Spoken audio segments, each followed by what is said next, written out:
Testing, 1, 2, 3. Testing, 1, 2, 3. Testing, 1, 2, 3. Testing, 1, 2, 3.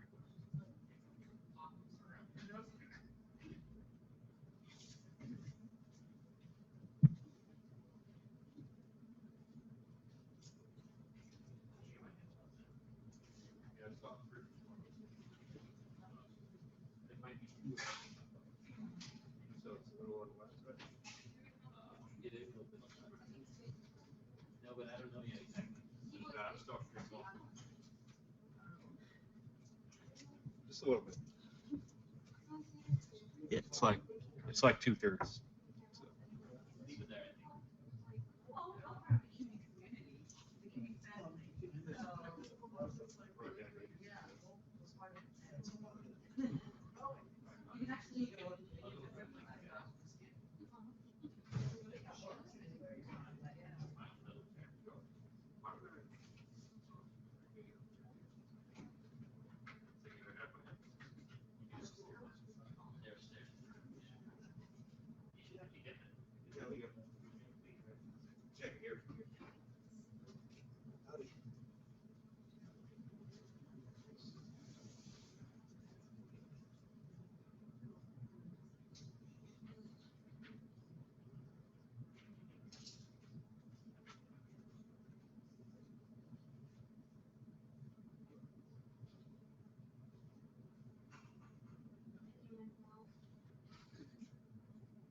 No, I'm actually heading towards doing exam two.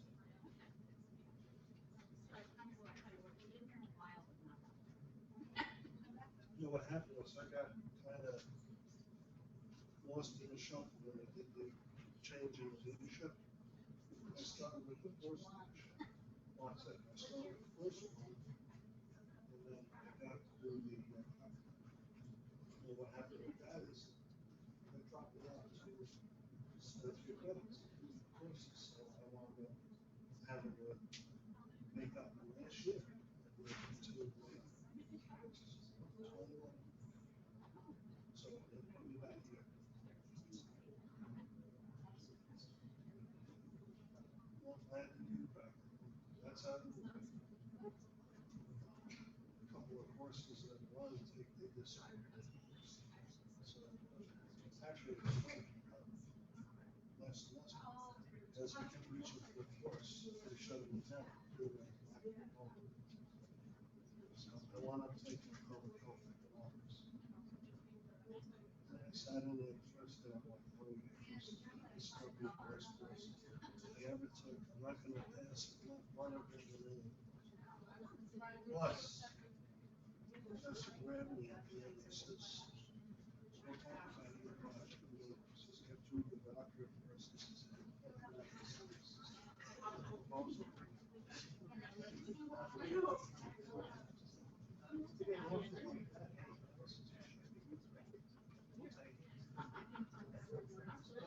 Yeah.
Well, this is not on. Hello, hello. People can hear? Hear? Because usually it's this one.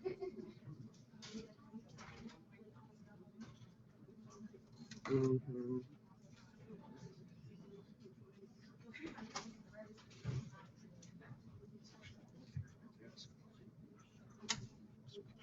Usually just when this gets turned on, then everyone can hear it.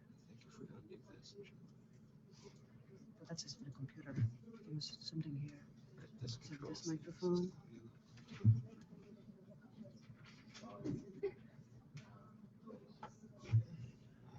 Use this. Okay, that's good. That'll work. This is for the feed. Yeah. One, two, three.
Hello, hello, test, test, welcome.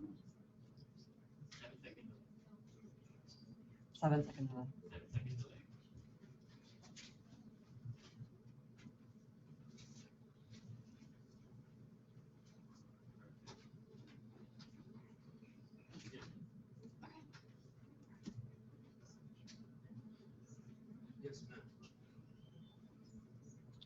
Hello, everyone. My name is Mai Krudish. I'm the Director of Student Services. And welcome again. How many of you were here yesterday? Great, awesome. So you know who I am. I would like to now welcome our Dean, the Dean of the CUNY School of Public Health, Dr. Ayman El-Mohandes.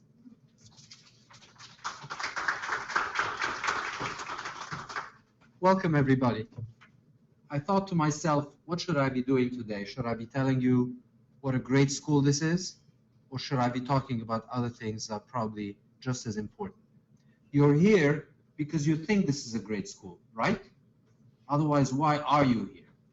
You should be going to the best place where you're going to get the best learning experience possible. And I can guarantee you, between the quality of the faculty that are here, the students that we have, and the dedicated administration, at least we will invest every iota of our energy to make this the best learning experience for you. So that's a given. You chose this place, you're here, it's a great place.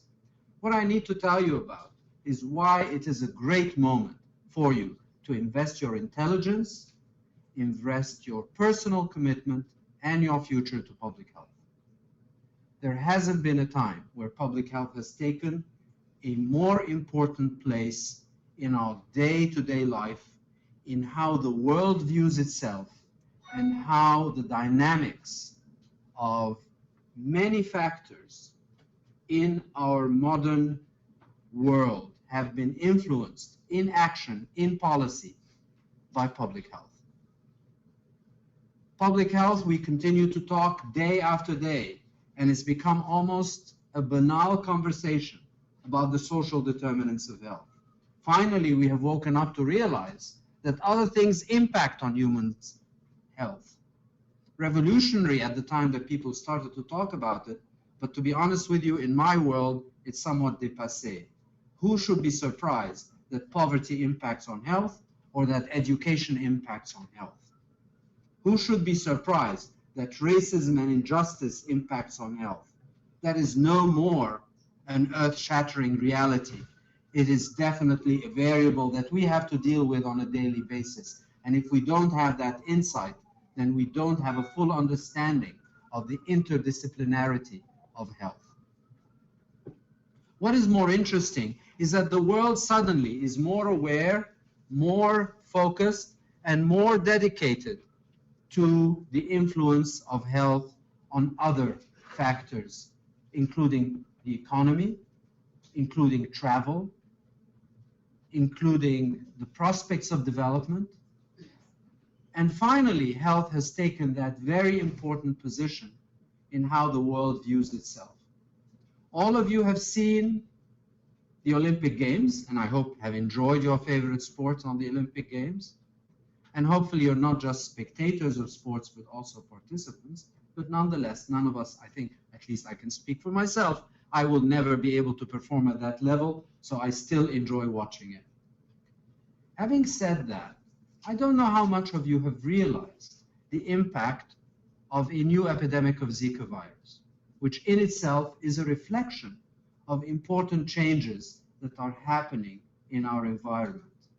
And perhaps it is through health that people will have to acknowledge, maybe those of them that prefer to be naysayers, will have to acknowledge for the first time that climate change is real. And climate change is going to influence our lives in very important ways. Let us examine this complex relationship. The newspapers talk about the outbreak of Zika in Brazil. More and more places in Brazil report having the innocuous mosquito that carries the virus. More and more cases are reported in the midst of a preparation of a global event, the Olympic Games.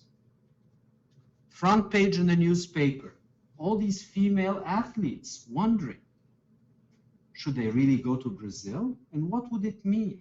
And if they were exposed, how would that impact on their personal life? The personal dimension of now recommendations that if a woman is exposed during her reproductive age period, that she probably is recommended to delay pregnancy by almost 18 months.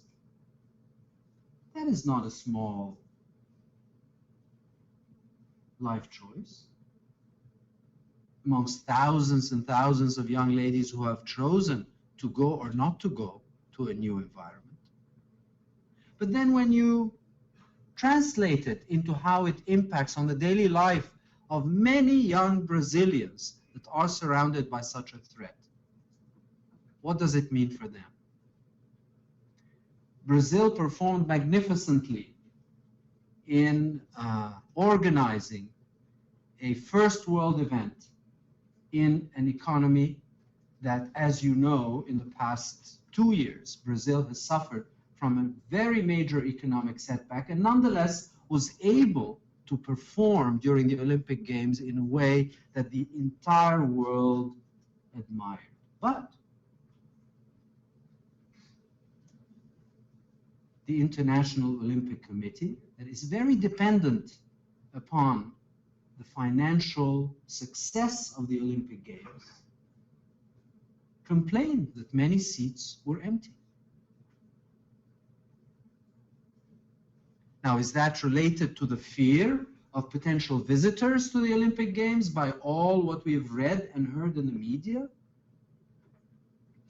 And how has that implicated the Games themselves, the economy of Brazil, and the economics of the International Olympic Committee? Now we are beginning to realize with the awareness that we all have about health, that it's not just that other things impact on public health, but that the awareness of public health impacts on world economy, impacts on travel, impacts on financial gain and industry, impacts on tourism, impacts on productivity. Number two, we are living finally in a world, if not unified by culture, tradition, ethnicity, religion, or politics, is unified by health. Many of you have heard of the plague during the 14th century. And the plague started in the Gobi Desert of China and took almost 50 years to get to Great Britain, to get to England. It traveled slowly on the global map as people traded on camelback, on horseback, on foot, in small markets, in small villages, in small towns, until it arrived to Turkey, modern-day Turkey, Anatolia. And medical historians say that had it not been for the first documented bioterrorist attack, that would have taken another 30 years to travel across Europe and reach England. I don't know if you're aware of that. It's an interesting vignette, but it's also a public health vignette. Because at the major walls of the city of Geneva, one of the great cities of Italy, stood the Mongolian army, Mongolian hordes ready to conquer Western Europe. And Geneva had these magnificent walls and so much reserve that they stood at these walls trying to get into that Italian princedom and were not able to penetrate. And so the military leader of that group, with his fervor for conquest, decided, because there were many people dying with the plague in Turkey at that time, to put dead bodies of plague patients and catapult them across this very high and sturdy wall of Geneva into the city. And within days, the epidemic had taken over. And of course, the people with the greatest resources are always the people to leave first. So the aristocrats of Geneva, on their horse-drawn carriages, fled the city into France and into Western Europe, many of them carrying the disease with a speed with which it would not have traveled under different historic circumstances. Why do I tell you that historical vignette? Because you know how long it took for SARS to move from East Asia to England? Days. Days. An equally serious infection with not very clear treatment, our modern-day plague, moved from Southeast Asia to England with one patient on an aeroplane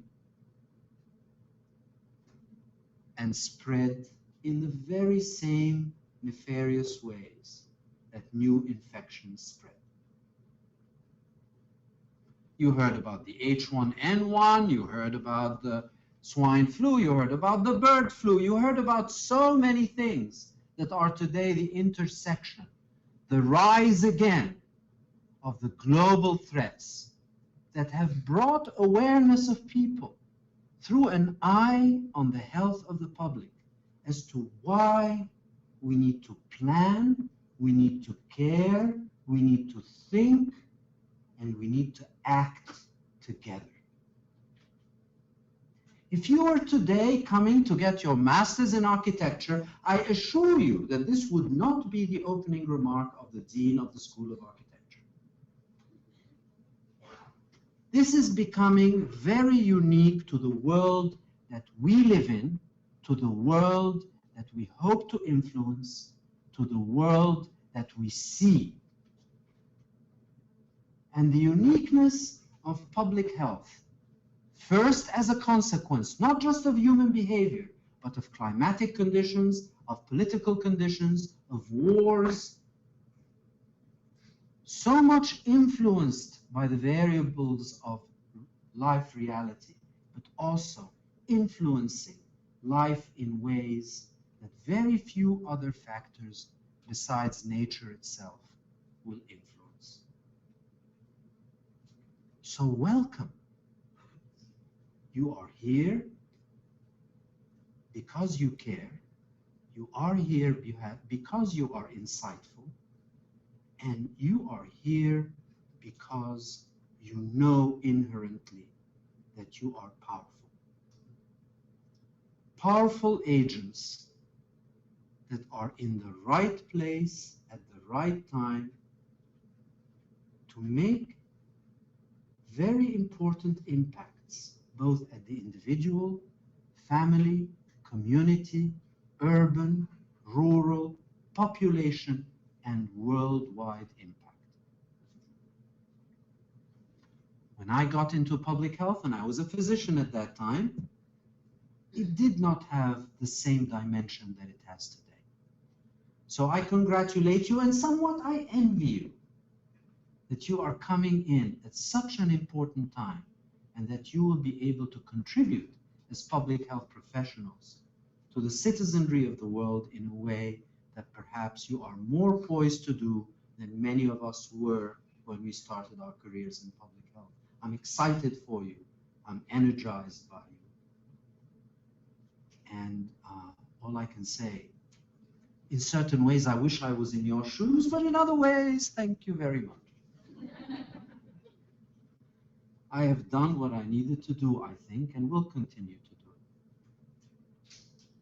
We are the only public school of public health in this great city in Manhattan. And that in itself defines us. There are other private schools, the historically recognized School of Public Health at Columbia University is a private school. The newly established school at NYU is a new school that is just beginning, is in a private institution, and there are others. But we stand committed to our public mission, and we are defined by being a public institution. Number one, by having very unique relationships with other public institutions, especially the city government of New York, and being able to collaborate with the city in ways that it can only draw upon other sister institutions.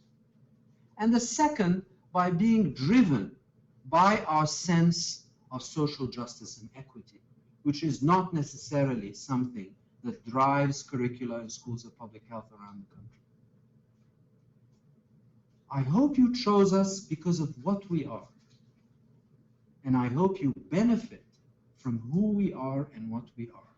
This has influenced the people that you're going to meet day after day amongst the faculty and administrators. They are here because of the nature of our mission, because of the nature of our institution, because of our common belief in what we are supposed to be about. This school is growing, and as such, is a challenge to its students because there are new things that are happening here every day. But I hope also a delight to its students because there are new opportunities that may exist tomorrow that may not even exist today. We've just signed an agreement with the City of New York to create an innovation hub in mental health services that will be funded by the city, and we have just hired its new director, a formidable clinical psychologist with tremendous experience in epidemiology and in health services. I mention this to you now, not because it's the only thing. I mention it to you now because it just happened. And we have things like this that just happen all the time. We are very proud of the fact that we are in a dynamic phase of growth. And I hope that this will create opportunities for you where established institutions may not be able to create. I also want you to congratulate Dr. Ashish Joshi because we used to have an assistant dean for student affairs. And then we together thought, this is ridiculous. We are actually should be ashamed of this, because students are just as important as research or academic affairs or anything else that holds an associate deanship. And so Dr. Joshi has just been promoted, and please give him a round of applause.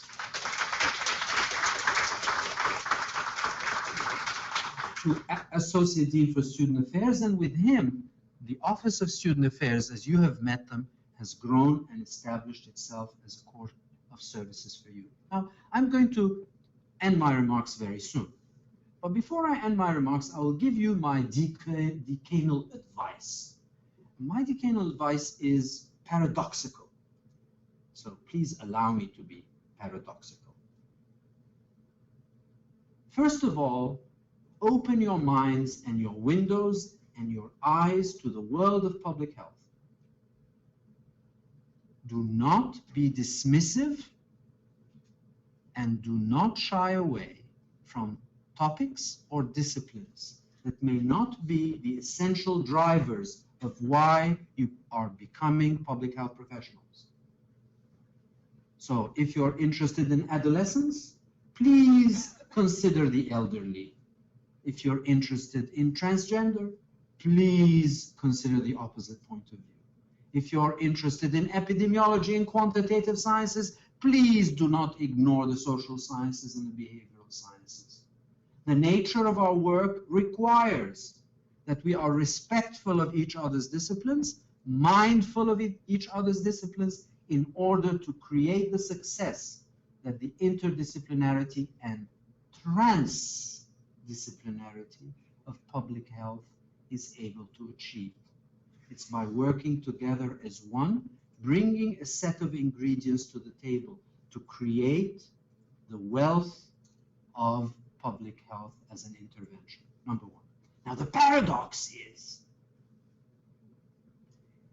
if you want to get the best out of this educational experience, you must be exquisitely, ferociously, singularly pursuant of creating a set of skills that will define you as a public health professional when you graduate from here. It's not enough to wear proudly your diploma from the CUNY School of Public Health. It's not enough to say that you are a great general epidemiologist. What is going to define you, what is going to increase your chances of employment, is going to be your ability to present yourself as somebody that has also garnered a set of interests, nurtured them, and grew them to the point where they are definable by your future employers. Meaning, if your real interest is in immigrant health,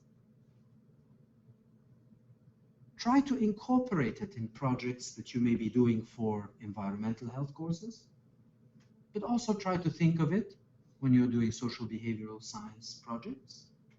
Instill it in conversations with the rest of your students, write more papers about it, read the literature carefully, so that you can define a subtext of interest and strength that is discernible when you graduate from this program. You will have a very important component of your learning here, which is your special project, your field experience. Try to choose your field experience based on how you see yourself as a public health professional. Don't waste opportunities. They're 2 years, they're going to be gone before you have time to sneeze. Use every semester wisely, use every opportunity as a building block, and think of yourself as time goes on, how you are becoming more convincingly, and maybe not an expert, but at least somebody with a commitment, both intellectual, professional, social, and most importantly, emotional, to an area of public health where you know you will be meaningfully and relevantly successful. We are here to listen to you. We are here to also learn from you. That's why we choose smart students, because smart students have smart questions, and smart questions are smart challenges, and smart challenges are good for this ailing brain of mine. I want to be challenged by smart and interesting questions, because then I can go back and rethink my givens and perhaps challenge my own prejudices. So in a very, very selfish way, I welcome you here as contributors to my own intellectual relevance. Make this a home. Make your colleagues and us your family. Care for us. And the more you care for us, we will care for you anyway. So don't tell me the more you care for us, we'll care for you. That would be selfish. But the more you care for us, the greater the school will become and the better your educational experience. In public health, try to be part of the solution. We are surrounded with problems, but we have one of two ways, either to complain about them or to try to solve them. Welcome here. At a deep level, welcome here. And thank you.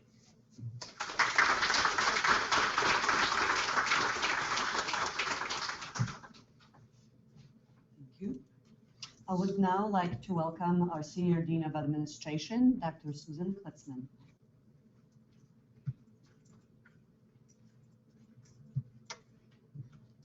Hi, good evening, everyone, and welcome.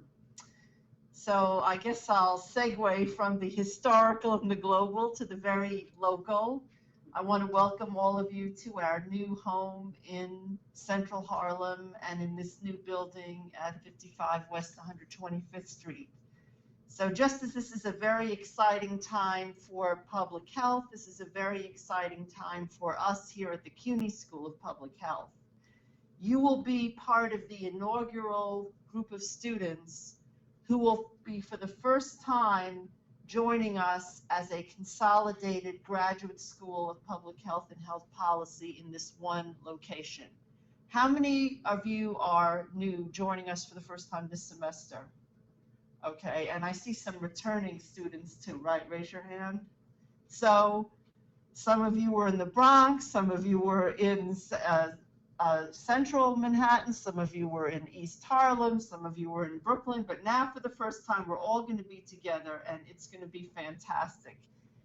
Last week the faculty and staff moved from Brooklyn, from the Bronx, and from East Harlem and from central Manhattan into this location, and it's already phenomenal to have so many people together in one place.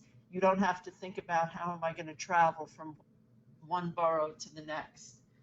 We're very fortunate. We've been blessed. CUNY Central has been incredibly generous in helping us to renovate 4 floors in this building, 5, 6, 7, and 8, for our use only at the CUNY School of Public Health.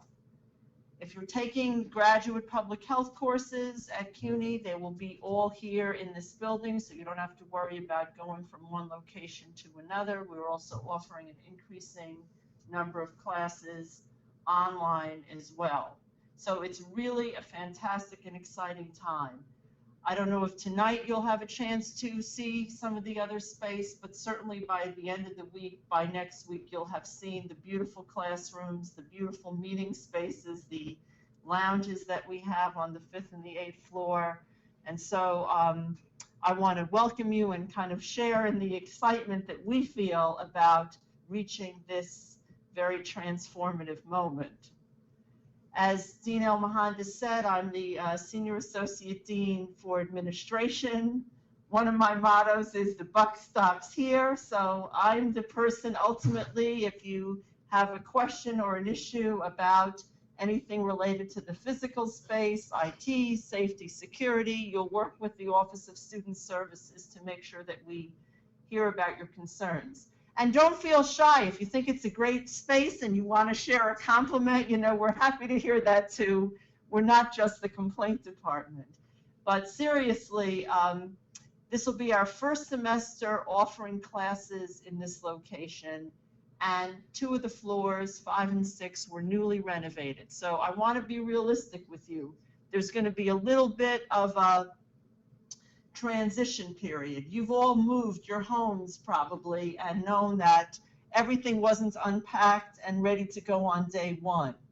I think we've done a great job in setting up the classrooms, the offices, but there may be a few little kinks, and we're kind of relying on you to bring any issues to our attention so that we can work with you to address them. We won't necessarily be able to fix everything, but we're going to do our best to make sure that your needs are met. So please know that this is the face, this is the person, the buck stops here.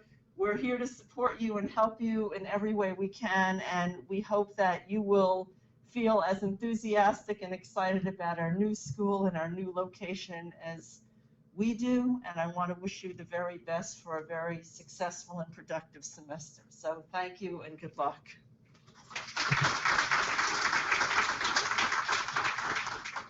I would just like to add that one of the handouts that you guys got at the sign-in table, it's a 2-pager, kind of has a lot of information that Dr. Klitzman was talking about the floors that we're on, student services, the contact information for us as well, exits, everything else that you might need. But right now, I would like to welcome the CUNY Chief Diversity Officer, Ms. Edith Rivera.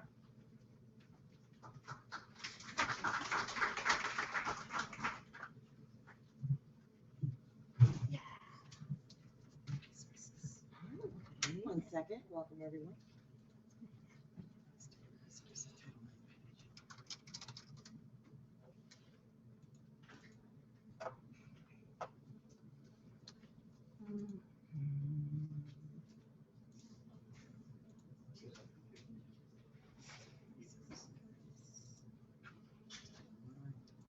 It's doing this.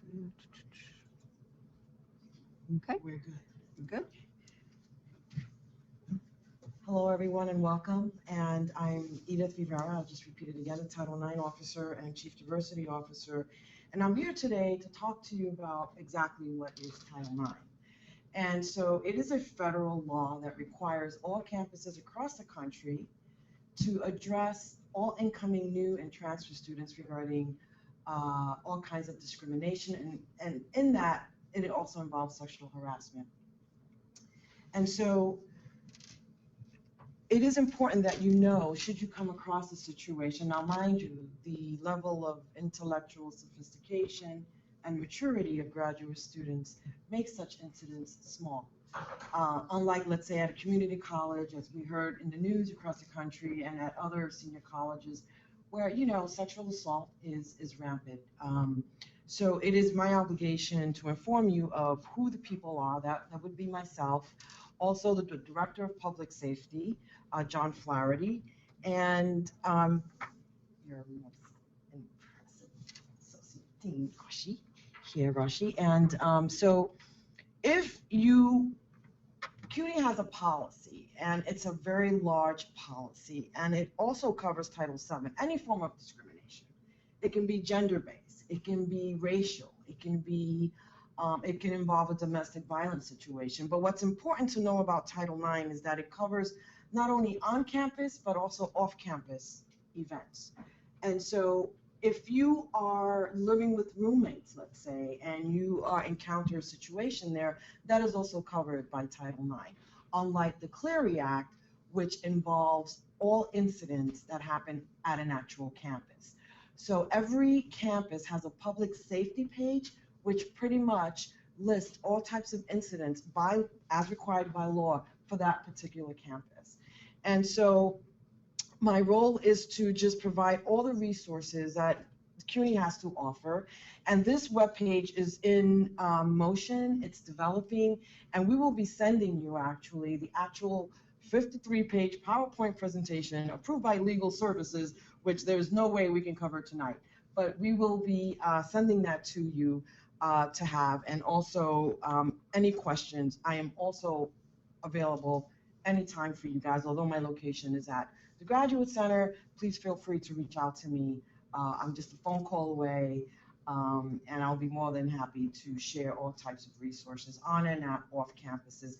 And it might not necessarily involve you. It can involve a family member. It can involve a fellow student or faculty member. We just need you to know that this is an inclusive environment. It's diverse. We want to be tolerant. We want to be civil and mostly respectful of each other's and each other's points of view. And so we're here to provide that support for you. If you have any questions, please feel free to reach out to me. If you happen to be in the area of the Graduate Center, stop on by. We would love to have you there as well. Thank you.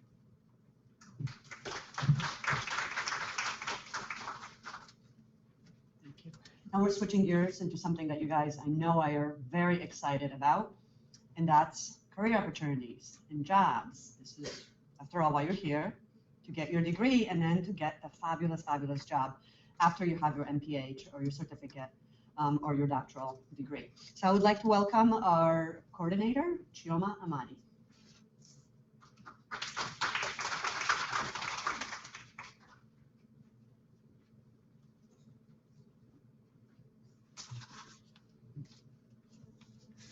Good evening, everyone.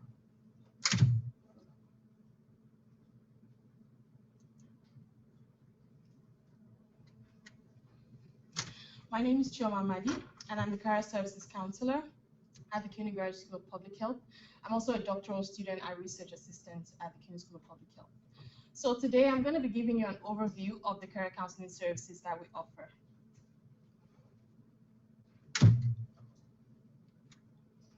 So here's an outline of what I'm going to be covering. I'll start with enlightening you on the various career and professional counseling benefits, and then I'll go into details on resume reviews, which are the actual services, cover letter preparations, your job interviews, mock interviews, networking, job search resources, workshops, and then I'll also provide you with a procedure on how to schedule an appointment with us.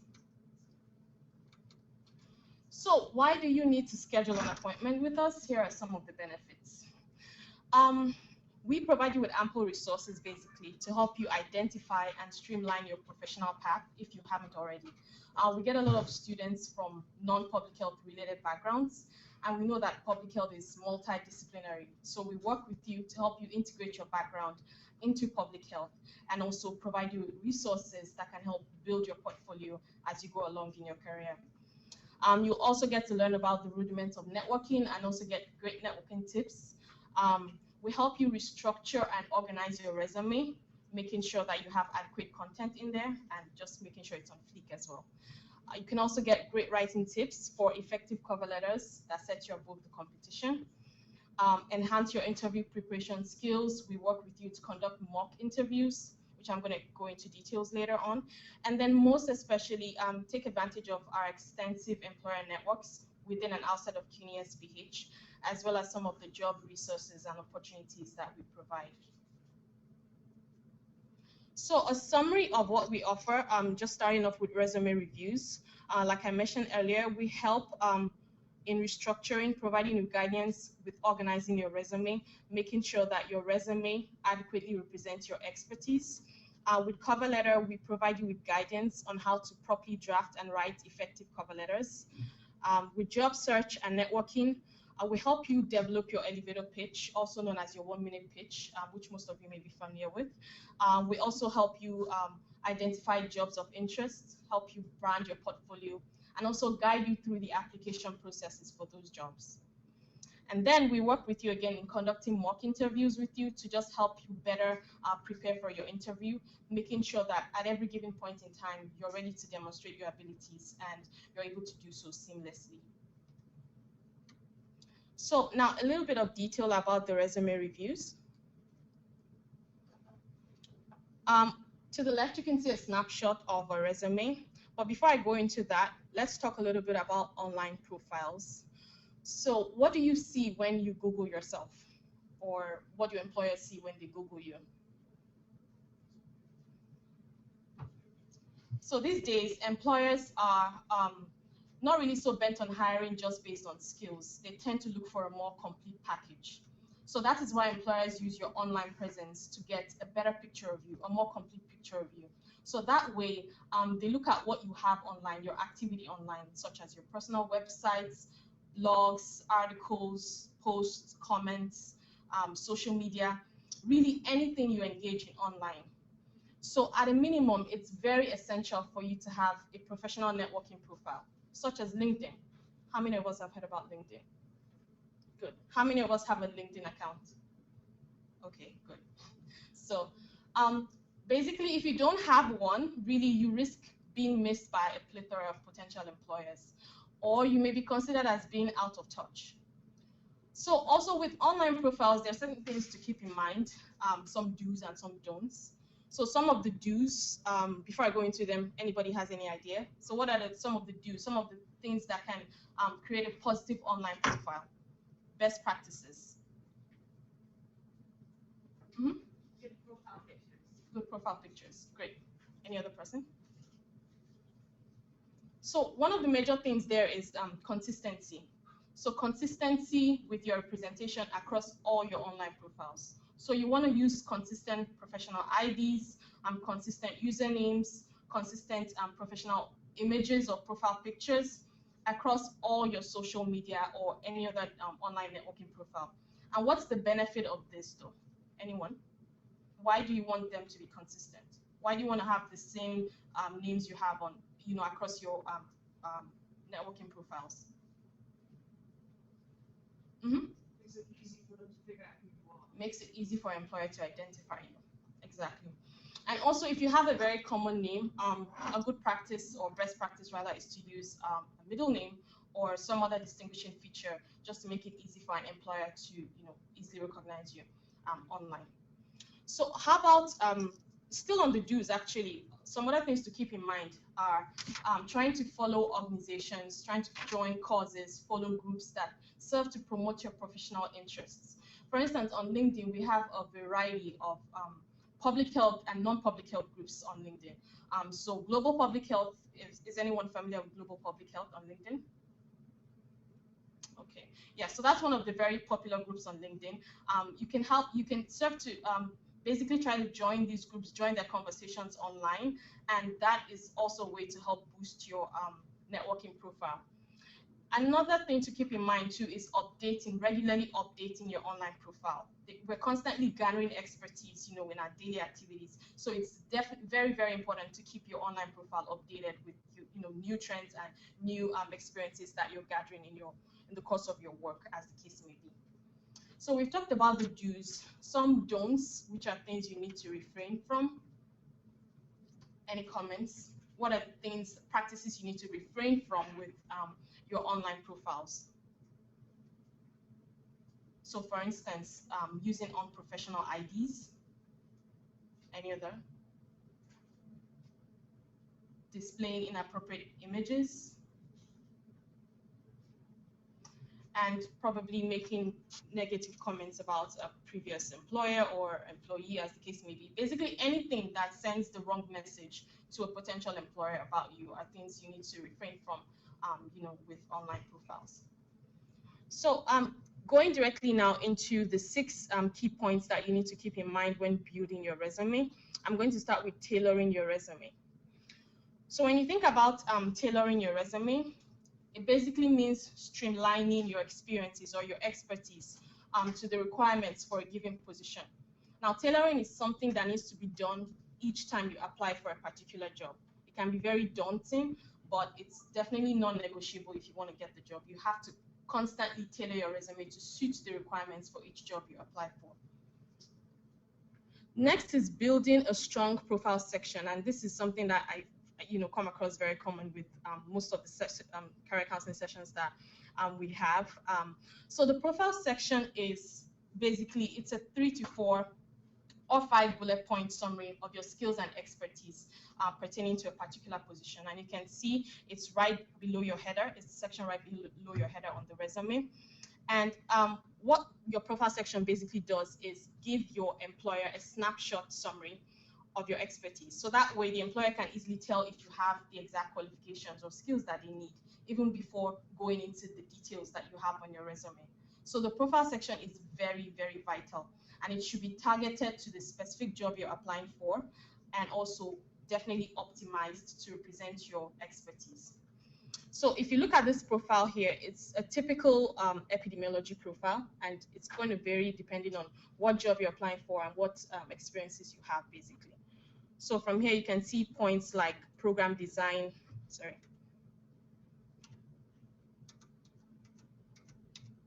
program design and evaluation, survey development and administration, data analysis using SAS and research report. Those are like typical core public health skills and expertise that you could have. If for probably community, society, and health profile, you could have more program-based points like health program planning, experience in conducting needs assessments or focus groups, experience in monitoring and evaluation, and things like that. So it's going to change depending on your concentration and also depending on what you have to offer. So next is using compelling statements. So basically, you have to be persuasive and direct when outlining your job description for any particular, your prior job experience or even your current job experience that you highlight on your resume. And I'm going to go into more details on that. With defining and focusing on your role in prior job descriptions. Basically, your employer is more interested in your role or your responsibility in a prior job description rather than just a cool project title. So always be sure to state what you were responsible for, what you did in a particular role. And you can do so using very strong sentences and action verbs and keywords. So for instance, conducted focus groups, designed educational programs, developed surveys, trained field data collectors, and so on. So those emphasize your role. And you need to also refrain from indirect words and verbs like involved, engaged, which do not necessarily state what you did. It just shows that you were part of a process. Next is using action verbs and keywords. I've sort of highlighted action verbs a little bit. So action verbs basically serve to strengthen your your job description by placing an emphasis on your role, just like conducted, recruited, administered, designed, trained. Those are action verbs that should always lead your job descriptions. And then keywords are basically functional words used by your employer in their job description or job opportunity posting, as the case may be. And it's always good practice whenever you have, an employer's, whenever you're trying to apply for a job, print out the job description, take a pen and paper, like circle out the keywords, especially those that pertain to core skills like data analysis, qualitative or quantitative, as the case may be, project management. And then what you want to do is assess your own skills and see how you can craft your resume using those keywords without plagiarizing, of course. So avoid lifting sentences from the job posting onto your resume. You only use those words so long as you can back them up with your own experiences. The next is applicant tracking systems. Has anyone heard of that? Applicant tracking systems. Anyone else? Any student? Okay.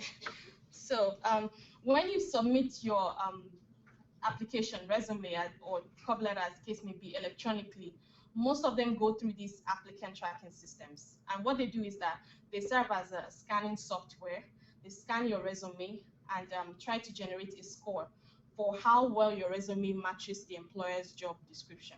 So the closer your resume is to the job description, then the higher your score, and vice versa. And the farther your resume is from the job description, then you get kicked out before even the race begins.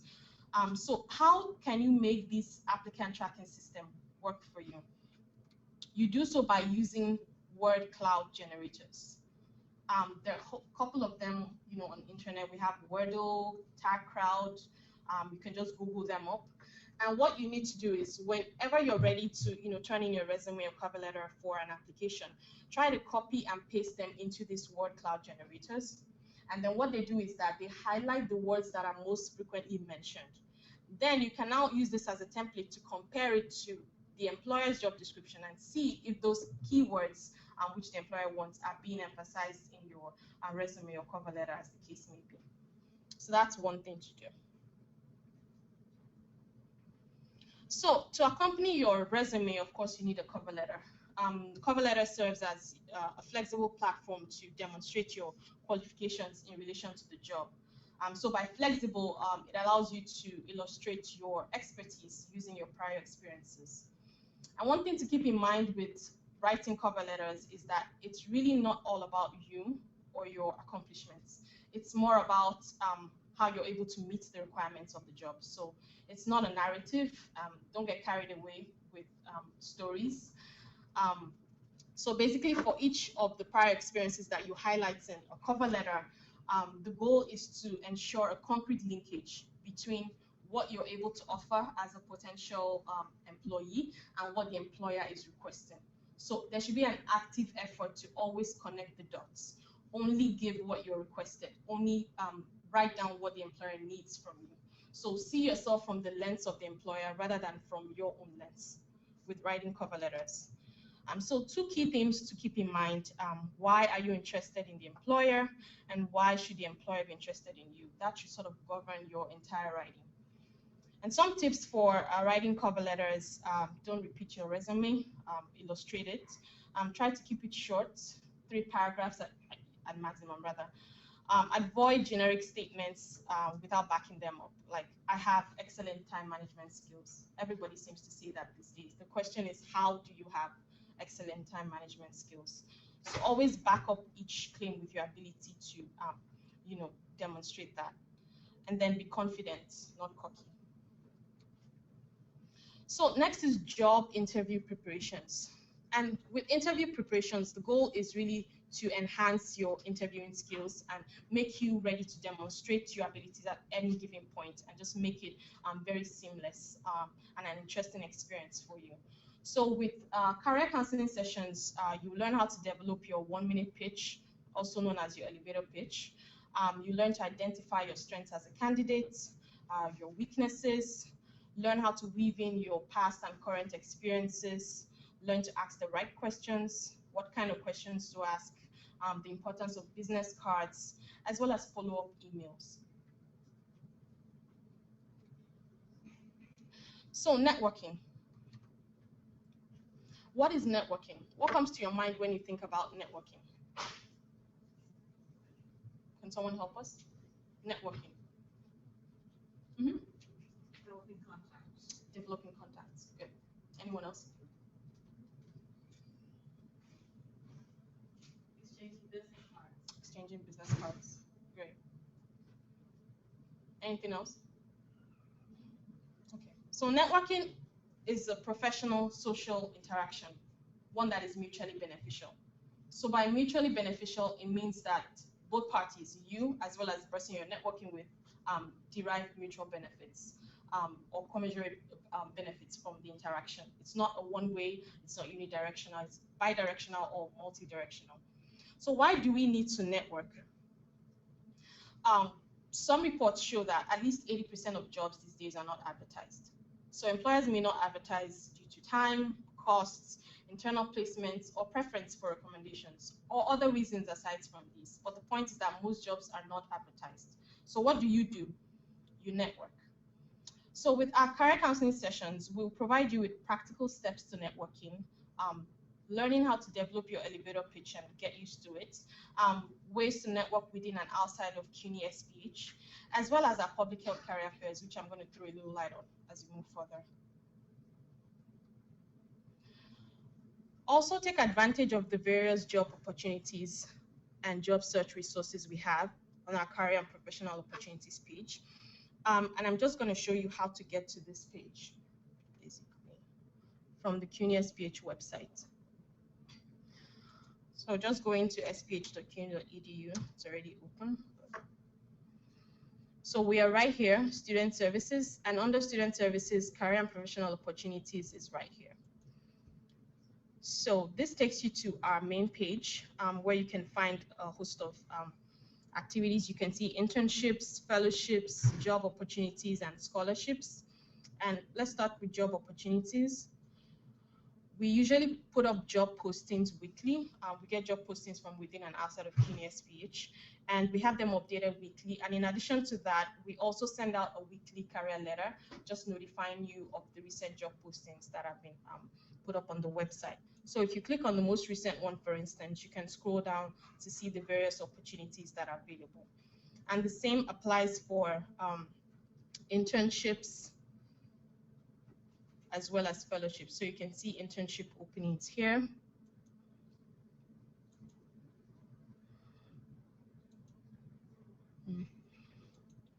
And fellowships. Probably have to fix that page. So this takes you to the fellowship openings. You can see the recent fellowship openings. And you can also scroll down to see previous ones. We also have scholarships listed on this page. And of course, we have them updated based on what we come across.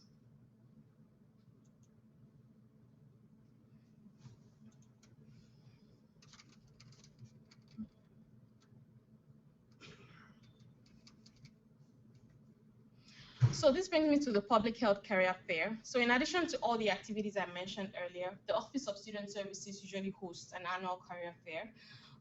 And you don't have to be job searching to attend this. The Public Health Career Fair basically serves as a forum for you to get to meet with potential employers, network with them, and also for us to also build our professional base and collaborations with these organizations. So the last career fair we had was held in February 23rd, 2015, and we had 10 organizations in attendance, as you can see. We also had a very good number of students in attendance, and majority of the students found that it was very, very useful to them. So we're also planning another career fair by May 2017. So just for you to be informed, we're going to be communicating with you to update you on all of the events and protocols. So be sure to attend. So with all this information, really, where do you start? Start by scheduling an appointment with us to get more information and specifics. So we at the Career and Professional Counseling Services provide one-on-one career counseling sessions. Our office hours are from 12:30 to 3 p.m. Mondays to Wednesdays, and we're located here in this building on the 5th floor.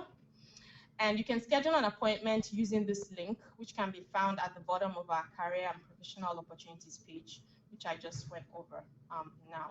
And the counselors are myself, Chioma Madi, and Rani Sumla, who is the writing specialist over there. So if you click on this schedule link, it takes you to a page like this, really. And you get to choose between career counseling and professional writing, and also pick a date and time for your appointment. And we always encourage you to book about 3 days in advance for an appointment. Thank you.